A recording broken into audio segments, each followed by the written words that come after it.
नमस्कार मंडळी, आनंदी किचन या मराठमोळ्या यूट्यूब चॅनलमध्ये तुमचं अगदी मनापासून स्वागत. कधी कधी स्वयंपाक करायचा अतिशय कंटाळा येतो. अशा वेळेस झटपट होणारं काहीतरी हवं असतं.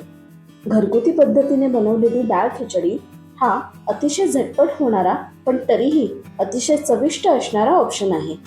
चला तर मग साहित्य पाहून घेऊयात. इथे मी बासमती तुकडा घेतलेला आहे अर्धी वाटी. तुमच्याकडे घरात जो कोणता तांदूळ अवेलेबल असेल तो तुम्ही घ्या. अर्धी वाटी सालवाली मुगाची डाळ घेतली आहे. बघा, इथे मी पिवळी मुगाची डाळ घेतलेली नाहीये, सालवाली घेतलेली आहे.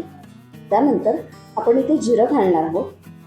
त्याच्यानंतर मोहरी, फोडणीसाठी हिंग, हळद, त्यानंतर चवीपुरतं आपल्याला मीठ लागणार आहे. थोडीशी फोडणी घालण्याकरता आपल्याला लसूण सोलून घ्यायचं आहे. त्यानंतर एक हिरवी मिरची आपण वापरणार आहोत, कढीपत्त्याची पानं आणि कोथिंबीर. इथे आपण हिरवी मुगाची डाळ आणि तांदूळ 2 ते 3 पाण्याने स्वच्छ धुवून घेणार आहोत. तांदूळ आणि मूग डाळ स्वच्छ पाण्याने धुवून झाली की लगेच आपल्याला कुकरमध्ये फोडणी घालायची.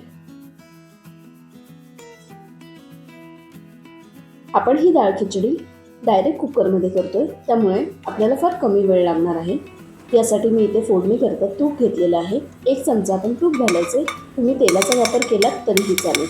आणि फोडणी करता तूप जास्त तापवायचं नाही आहे. आपल्याला ही फोडणी मंद आचेवरच द्यायची. इथे मी मोहरी घातलेली आहे. मोहरी थोडीशी तडतडली की जिरं घालायचे. जिरं तडतडलं की मग आपण यात हिंग घालतो. त्याच्यानंतर आपण इथे 1 मिरची घालतो. मिरची ऑप्शनल आहे, तुम्हाला जर घालायची असेल तर घाला. त्यानंतर आपण इथे लसणाची फोडणी देणार आहोत.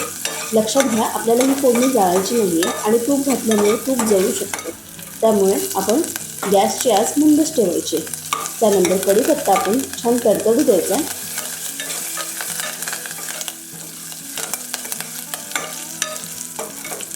आपली फोडणी देऊन छानपैकी झालेली आहे. आता आपण यात डाळ आणि तांदूळ घालायचे आहेत.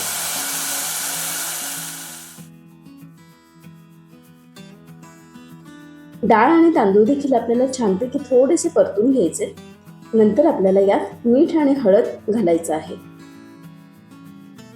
डाळ खिचडी करत असताना सगळ्यात महत्त्वाची स्टेप म्हणजे त्यात पाणी किती घालायचं आणि शिट्ट्या किती करायच्या.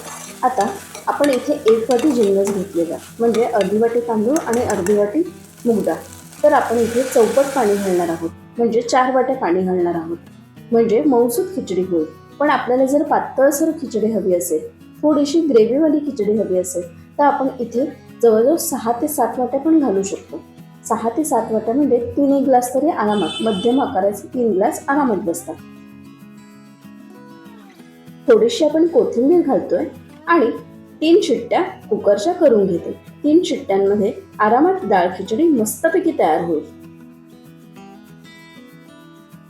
तुम्ही इथे पाहू शकता, कुकरच्या झाकणावर पाणी जास्त ओतू देखील गेलेलं नाहीये.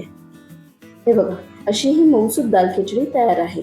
आणि तुम्हाला जर थोडीशी ग्रेव्हीवाली हवं असेल तर 2-4 वाट्या पाण्याच्या जास्त वाढवा. ही अशीच मऊसूत डाळ खिचडी पापड आणि लोणच्या सोबत मस्त एन्जॉय करू शकतो. आणि त्याच्यावर तुपाची धार घालायला विसरू नका.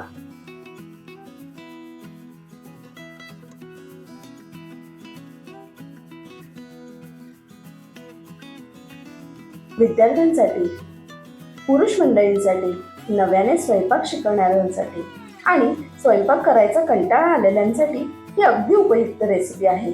रेसिपी नक्की करून बघा आणि केल्यावर मला कळवायला अजिबात विसरू नका.